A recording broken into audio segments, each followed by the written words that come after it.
ઓખા રઘુવંશી યુવાનો દ્વારા દરેક તહેવાર ખૂબ ઉત્સાહપૂર્વક ઉજવવામાં આવે છે, જેમાં જલારામ બાપાની 143મી પુણ્યતિથિ નિમિત્તે ઓખા મહાજનવાડી ખાતે ભાવપૂર્ણ ઉજવણી કરવામાં આવી હતી। જલારામ બાપાને પુષ્પાંજલિ અર્પણ કરી સર્વે સાથે મળી બાપાની મહાઆરતી કરી હતી। ત્યારબાદ સર્વે રઘુવંશીએ નાથભોજન પ્રસાદીનો લાભ લીધો હતો।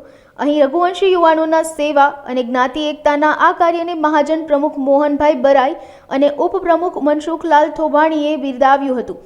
અહીં દરિયા કિનારે વ્યોમણી ધામ ખાતે આવેલ જલારામ મંદિરે અનોખા શૃંગાર દર્શન રાખવામાં આવેલ, જેનો લાભ મોટી સંખ્યામાં ભક્તજનોએ લીધો હતો।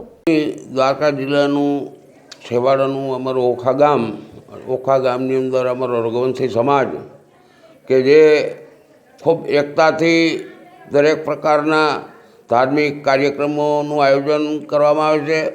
એમાં ખાસ કરીને રઘુવંશી નવરાત્રિ મહોત્સવ, જલારામ જયંતિ, દાદા જસરાજજીની પુણ્યતિથિ ઉપરાંત જલારામ બાપાની આજે 143મી પુણ્યતિથિ, આજે તારીખ 5/3/2024 મહાવદ દસમ મંગળવાર પૂજ્ય જલારામ બાપાની પુણ્યતિથિ છે। આ પુણ્યતિથિ નિમિત્તે આજે જ્ઞાતિનું સમૂહ ભોજનનું આયોજન કરવામાં આવ્યું છે।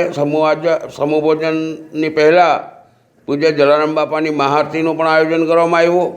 ખરેખર અમારા સમાજમાં એકતા તો આંખે ઉડીને માણસ જોઈ શકે એવી બાબત છે। ખૂબ ધામધૂમથી દરેક પ્રસંગો ઉજવવામાં આવે છે। આજે પણ પૂજ્ય જલારામ બાપાની પુણ્યતિથિ નિમિત્તે સમૂહ ભોજન એટલે કે નાતનું આયોજન કરવામાં આવ્યું છે। આ શહેરના અમારા રઘુવંશીના યુવાનોનો ખૂબ તરવરાટ છે। ખૂબ હોંશે આબાલ વૃદ્ધ વડીલો, ટ્રસ્ટીઓ, કાર્યકરો અને હોદ્દેદારો ખૂબ હોંશે દરેક કાર્યોમાં ભાગ લઈ અને જ્ઞાતિની એકતાનું દર્શન કરાવે છે, જે અમારા માટે ધન્યતાને પાત્ર છે। જય જલારામ, જય રઘુવંશ।